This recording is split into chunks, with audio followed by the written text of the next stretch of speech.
Before you left the Tennessee Ernie Ford show, you became a producer as well, did you not? Yes, I did. Was that a major step in your career, do you think? I think I guess it could be. Yes. You felt now the whole show in a strange way. You couldn't blame it on anyone, which you can do in a certain extent as a director. You could say, there were choices made that I didn't agree with. Uh, I couldn't say that because I made the choices. So I liked it. I felt. I think it's proper that the combination of a writer director or writer producer director is uniquely right for television and maybe even for motion pictures too. That sometimes we get too many hands in. Everybody has a point of view, and I think it becomes more difficult. You left the Ford show in 1957. Seven, yeah. Again, because you felt you had done as much as you I could did 2 years, right. that show. About that time in television's history, the infamous Blacklist came in. Were you impacted at all by that development? Well, I was impacted by it with the Ernie Ford show. Roland Kibbe was on the Blacklist, and he had not worked out here. Roland had not worked at all. And I was determined to give him a job and let him write on that show. And I took on J. Walter Thompson and Ford Company and threatened, quite honestly, threatened that I would expose this sham if they didn't allow me to use Kib. And they finally acquiesced. J. Walter Thompson acquiesced and said, "But you can use him, but we don't have to give him credit." I said, "No, got to use him and got to give him credit." And I fought that, and they backed down with enough pressure from myself, because I was really the one. I had looked Kibbe in the eye, and I said, "You're going to do the show, and if you don't do the show, I'm not going to do the show. We're going to see how far we can carry this thing." And so I'm very proud of the fact that I had firsthand with that experience with that particular show. What did you move on to after you left the Tennessee Ernie Ford show? Well, after Ernie Ford, around 57, I then decided that I really didn't want to do any more sitcoms. But you weren't doing sitcoms. Well, but that I don't mean sitcoms, but the half-hour format. I had now done 2 years of Goebel and 2 years of Ernie Ford, and there were no more real regular variety shows like Martin and Lewis going on. There were not that. There were hour shows of comedy, but not on a regular basis. They were special. And to any extent, I thought, well, this is my opportunity. I'm going to do some special shows that I want to do, and at the same time, I thought I might as well try to get into pictures now. Really make a break to see if I could get a movie to direct. So I made that move right at that period, and I did nothing but specials after that. I didn't do any shows for the probably next 4 or 5 years. Regular series, yes. Yeah. And you did a very special show, did you not, about that time? Well, I did. In 1957, I did An Evening with Fred Astaire, which I wrote, produced, and directed. And how did that come about? Had Fred Astaire done anything in television? No. That came about at that time. That year, there were three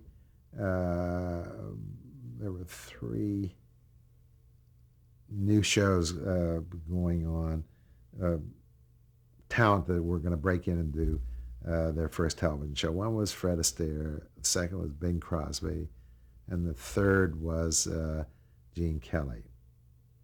I was fortunate enough to have been offered all three of those. I went and met with Bing, and they offered me to produce and direct that. I was absolutely thrilled with that notion. But then when I heard that Astaire was coming on, I just was such an Astaire fan. So he was interviewing people. Fred was interviewing directors and producers for his show. And I went to see him. I was one of the ones that went to see him. And he said, well, what would you do with me if I were to go on television? And I said, I remember, which I think is why I got the show. I said, I wouldn't do what I think everybody else would do. And he said, I believe that everybody would have you coming out in a top hat, tie, and tails, and there would be the Astaire, and I would do the complete opposite. I said, if I were doing a show, I would do a Count Basie vamp. I remember that was, and you'd come out very cool by yourself, doing something very contemporary in jazz. And I said, I know that's one thing I would do. And the second thing I would do is every production number would have a beginning, middle, and end. You know, I would do a story, if you will, with each one of your numbers. And I said, and the third thing is that I would never have a guest on. If you can't carry 15 minutes of the show, if we can't come together and make it a dance festival, whatever you want to call it, I don't think you should go on television. And that was it. The next day, I got a call from MCA, and he said, Fred wants you to write and produce and direct his show. You got it all. And that was it. And this was an extremely successful show. Yeah, it was.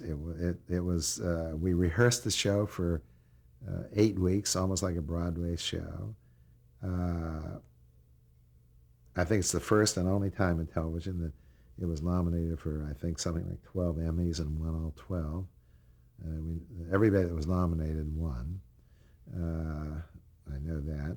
I don't think that's ever been duplicated. And the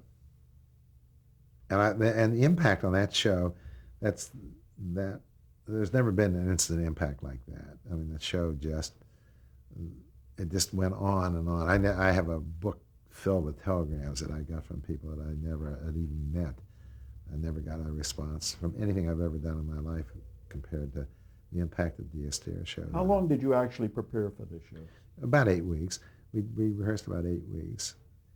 And it was so big that I did it at NBC, and I took every stage at Burbank because every number was done full stage. And during a commercial break, we would take Fred and be changing him, walking across the hall, putting another suit. And I used 4 control rooms with 4 different crews. I had 16 cameras on that show. And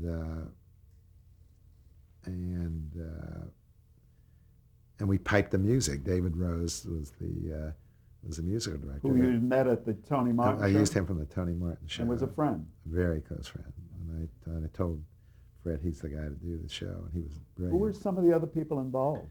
Well, the only other person that you know is Barry Chase, who was Fred's brought on. He'd danced with her. She was like a chorus dancer, and he'd worked with her in a couple pictures, and he thought she was great, and she indeed turned out to be. And she was one, and we came up with the idea we wanted to do St. James Infirmary, and so we brought in I can't even remember his name now. Jonah Jones, who had made that number famous for singing it and playing the trumpet, and that was it. The only two guests we had on the show were those two. We had Hermes Pan choreographed it. He'd choreographed all of Fred's shows for many, many years, and we went off. You know. What sort of personality, what sort of performer was Fred Astaire? Well, he was very, very meticulous. He to every detail. I can tell you my favorite story, which tells everything about Fred. The opening shot was a close-up on his feet, and the camera pulls back, and he's in a spot, and we do our Count Basie vamp. And I had the camera on him. I told the stage manager, give Fred 15 seconds. We were going on the air live. And I saw his hand reach in, because all I could see were the shoes. My camera was on. Reach in, and he made sure his shoelaces were just absolutely right. And I said, I cannot believe it. Here's this man who's got an hour's worth of songs, dance, most complicated kind of things. He's has enough where he's concerned, sees the camera, he knows the camera's pointing there, makes sure his that was Fred Astaire. Make sure that his shoelaces were proper, and he was that way throughout the whole show. Very, very. He was amazed. Television amazed him. We did a number. We did 2 numbers that he said would have taken him 3 weeks to film. He said we did one that was kind of like a West Side Story show that I used Venetian blinds that opened up, and behind those you saw action starting, and he then had a fantasy dancing with them, and they came to life. And it was very complicated. And the other was St. James Infirmary, which was an enormous number and closed the show really in a way. He said those numbers. He said he could never get over. When I blocked it, he said, how long will it take us to you figure out what cameras to use? And I had on each one of his numbers 2 crane cameras going, plus, I mean, they were just loaded with cameras, high shots, low shots, name whatever it is. And I said, I think it'll take me about an hour to block. An hour to block. I said, yeah, an hour. I should have this thing on camera. After I'd been rehearsing 8 weeks, I knew every shot. I had worked out every shot with Hermes pans. So I every night I dreamt the shots. I was so prepared. I was like a football team that had over prepared for the game. I was ready, and so we went fast. I had no problem. There were no hang-ups. He just couldn't get over it. He thought it was the greatest medium that ever happened. He said, "My God," he said, "I would have been able to do 100 more movies." He could do 1 movie a year, and he was so worn out he'd go to England and recuperate with his wife. So he loved the medium. He thought the medium was just, and he never got. There was a party afterwards at Beverly Hills Hotel, and as he walked in, they grabbed him and they said, "You got 3 or 4 phone calls." He thought it was his mother. First one was the president. Who was at that time?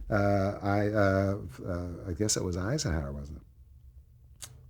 So I think it was Eisenhower. Yes. Yeah. Then he had Ed Sullivan. He said, "Can you believe it?" He hung up. He said, "Can you believe Ed Sullivan called me?" He was more overwhelmed that Ed Sullivan called him than the president, I think. And he never got it. He said everything he'd done all his years. Here he is. He was 62 when we did that show. He said, "I can't believe it." He said, he never could dream. I have a letter he wrote me because he went to Australia to shoot a picture with Stanley Kramer. I can't think of the name of the picture. He wrote me this letter. He said, "Nothing like this has ever happened to me in my life." He said, "I've never had an experience like this." And they repeated that show 4 months later in prime time. So it went on. Did they have tape at that time? Yeah. They had the Ampex tape, thick tape that they taped the show. It was color. And then, by the way, there's very good prints of that now because UCLA did they remade, that was the first show they experimented with. And it's like, the tape is like brand new. I'm amazed at the quality of it. But they repeated the show 4 months later and got a higher rating the second time, obviously it had to, than the first time. Were you aware that you were involved in what was going to be a highlight of your career? Yeah, I really thought it was. I can't take my humble pill to you. I really did think that was going to be a takeoff show, and it was, yeah. What happened when Emmy Awards time came around? You said there was some 12 nominations, and yeah, I think there were 12 or 13, and it won every single one. You won a number of them yourself. How many? I got one for writing, one for producing, and one for directing. So I won 3 on that. Were those your first Emmys? Yes. Yes, they were. And they mean something special to you? Sure, they certainly do. Why? Why isn't that? Well, they mean it because it's your peers respect what you did, and I never thought in my lifetime I'd see that, and so it meant a great deal to me, and it does today. I think anybody that wins one, or there was one period in my life where I had won. I was up to a few more. I'd won a few more, And Rod Serling, the late Rod Serling, we used to kid each other. He'd say, I think you're going to get more than I. And I'd say, no, you're going to get more than me. And we'd go back and forth. But How many did you wind up winning? I think I have altogether 7. Which, Did that special, that show, and winning those Emmy Awards enhance your career? yeah, very much so. How so? Well, I was offered a Broadway show right away. Mrs. Harris Goes to Paris with Helen Hayes, and I just couldn't. I had the choice of going back and living in New York for 3 or 4 months, rehearsing the play, or staying here and taking advantage of it. And I made the choice. Now that I think about it, if I had to do it over, I would have gone back and I think tried the Broadway show too. I should have done that, but I didn't. But I had everything offered to me from that point on in television. There was no shows of this nature that I couldn't get. And what did you do for an encore? Well, out of left field, I got a call from Jack Benny, who I didn't know. Excuse me, but didn't you do something with David O. Selznick about this time? Oh, yes. That was right after that, and that was David O. Selznick was doing a. Who was your cousin? Yes, he's my first cousin. Had you ever used that connection? No, I never used it. I only met him twice before. But obviously, I think one of the reasons that I got the show was that I was his cousin, to be honest with you. He didn't know anything about television or anybody in it, so he didn't know me. And he used me as kind of a stepping stone. He'd pick my brains. What do you think I should do? Anyway, David Selznick did a 2-hour show that was on all 3 networks. How did it come to be on all 3 networks? I have no idea. To this day, I don't understand why. It was called Lights, Diamond, Jubilee, sponsored by the Electric Light Companies of America. Their association? Their association. They all put that in. He did half of the show on film, which I had nothing to do with, and half of it live. What was the concept? Concept was he took a look at America, and for what I did, for example, was I did Irwin Shaw's "Girls in Summer Dresses," famous short story that and I had Humphrey Bogart and Lauren Bacall. Humphrey Bogart had never done a live television show at that time, nor had Lauren Bacall. So I had the 2 of them in that scene. I had Thomas Mitchell and Helen Hayes in another scene live. I had George Gobel doing what made him famous, really famous, a routine that we wrote about the electric light bulb that Hal Cantor write, describing what, apropos to Lights, Diamond, Jubilee, he was a professor and he was explaining how light worked, which was made him very famous and an incredible man. I had Eddie Fisher and Debbie Reynolds in another stage doing a musical. Anyway, and we ran from stage to stage while they were on film and did that. And he had an enormous number of people with, and he had Michael Cortez directing, and he had King Vidor directing. He took his friends, his directing friends, and he did scenes with them, And Ben Hecht wrote the whole piece, tied it all together, and did it. Did this have a great impact on the audience? Yeah, I think it did. Quite honestly, I don't remember because I think I think that show may have been before Astaire. Somehow I think because when I think of using George Gobel, I remember it was the same time I had to talk him into it. And I said, but we have a show on the air, George Gobel. He said, I don't know him. Why would we use him? And I said, well, he's a big television name. And I remember talking him into using George Gobel. So it had to be somewhere a little earlier. But I think it had, I know it got a tremendous amount of press. It had to have a very big audience. It was on all 3 Yeah, networks. I said you had no competition. That's Did you get any of the famous Selznick memos? I have a whole book of them. I Really? literally have a whole book to the point where he was commenting on he liked the extras that I used on the Debbie Reynolds. Debbie, they thought the extras were no good, and he thought that Humphrey Bogart was eating the scenery up. And I finally said to him, which I had never done before in my life, to take him on. But I remember saying to him, I think that's an area that maybe you should discuss with Mr. Bogart. I said, I don't think I'm ready to sit down and say, I think, could you calm it down a little bit? He said, well, I'll have Ben write him a note. He didn't take him on. He let Ben Heck write him a note saying this has to be played very subtly. At any rate, you then went on to, after Fred Astaire, you went on to Jack Benny. Jack Benny, yeah. I went on to Jack. You think that was a direct result of the Astaire special? I do, yeah. He called me up and asked me what I want to. He had seen shows I had done in comedy, and he said, I want somebody different than anybody that's been doing my regular half-hour show. He said, I want to make this special. And I said, well, great. I'd love to jump in and do it. And that one won several Emmys. It had a famous sketch with the Marquis Chimps. Jack Benny put him on with the Marquis Chimps, and he was playing the violin with them. We did the whole thing. Jack Benny, a man of considerable talent, and especially in the area of timing. Oh, the best.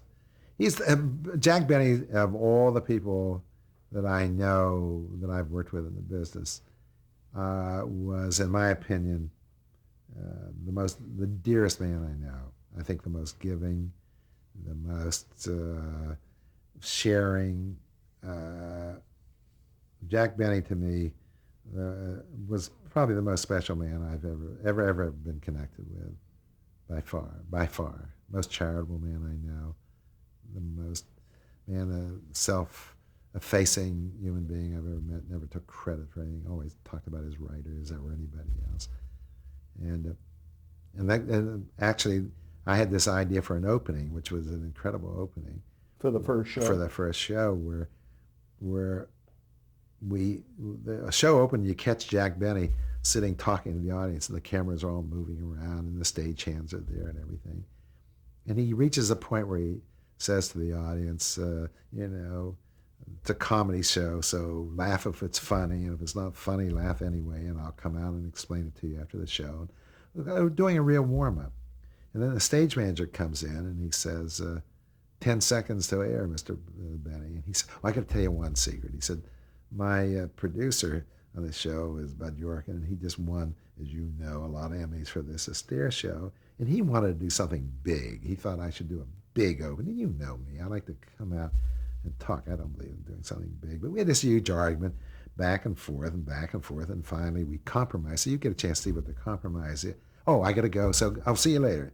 So now we start with the Jack Benny show. We have 6 little dancers come out, and here he is, the star of our show, Jack Benny, and he walks out to applause. And then all of a sudden a band comes over the back of the stage, and it's playing. And then a girl comes by on an elephant in the Jack Benny show. And then you cut to the audience, and the Marine Corps band is marking. It goes on for about, I think we timed it 9 minutes. He just stands there. They all get up on stage. In fact, they had to reinforce the CBS stage. And we had so many people on that stage, they were afraid it couldn't hold it. We had 3 bands. I probably had 800 people.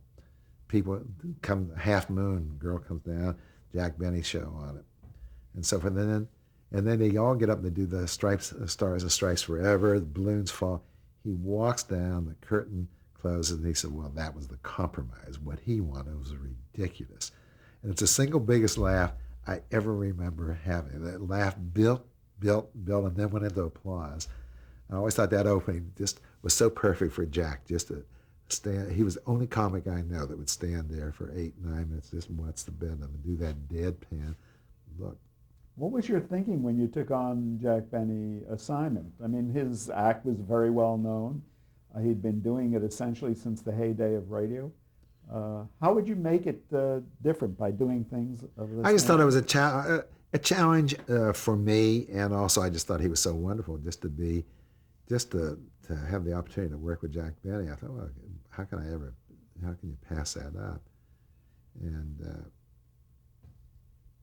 so that was, I think, Could you make him any different? No. Jack Benny is Jack Benny. You could present him in a different way, maybe. But yeah, I'm not going to tell Jack Benny how to read a line or change his character. His character is what it is. And you're right. I didn't ever think I could ever do that. But I felt I could have fun with it. And I also thought to be involved with this man was just something. And it turned out to be something very, very special in my life. You had guests occasionally. Bob Hope was a guest. Bob Hope was a guest on that show, and I did two for him. I did the second one too, but on that show, I think we had Bob Hope and we had Senior Wences on it. The idea for the show that I came up with was Jack trying to get into everybody's act. So I put him in the box like Senior Wences put in, okay, and it was Jack Benny. And with the chimps, they tried to come on and do their chimp act. He came out dressed like the chimp, sat down in the thing, and you had the three chimps in him. And at the end of that chimpanzee, the marquee chimps, he's playing the violin, and the one monk, the chimp, looks at him, shakes his head. The other one, they all shake. One gets up, picks it up a chair, walks off stage. Everybody leaves him playing his violin. They can't stand to sit next to him. So that was it. And then, that was it. How was it to work with Bob Hope, who you used to listen to on the radio as a boy? Well, I love working with Bob, and I'd worked with him before as a stage manager and stuff. He'd done a lot of guest spots on Colgate, so I knew Bob. So it was just great joy to have Bob. And the only show I ever did in my life that I was not thrilled with, that I didn't enjoy some part of it, was the Danny Kaye show. I did the very first Danny Kaye special they ever did, and it won some things, and the Directors Guild gave me the best directing job of the year for that. I never got along with Danny, I think because of his wife. We had conflicts about Sylvia Fine. And They were still married at that time? Yeah, they were. And that was the first show. I insisted that she couldn't write it. I said, if you want me to do the show, I didn't want her to write it. She wrote all his material. But she was in the background all the time, criticizing, I guess, and then made him come to me. And I feel badly about that because I told him I didn't enjoy working with him, and we had kind of a falling out after the show was over. Even though the show, as I said, it was highly. But of all the people I've worked with, he was the only one that, as I look back on it now, it was only really because of the influence that probably Sylvia had on him, and he became very critical of almost everything I was attempting to do. Do you think he was overrated as a talent? No. He's sort of a one-note talent. Yes, he's one, but he was, God knows, he was very talented. He was very talented. And then he had a successful series. He went on CBS after that. That show got him on, and he had a series that went on for, I don't know, a couple of years, I think he did. Must pause now. Okay.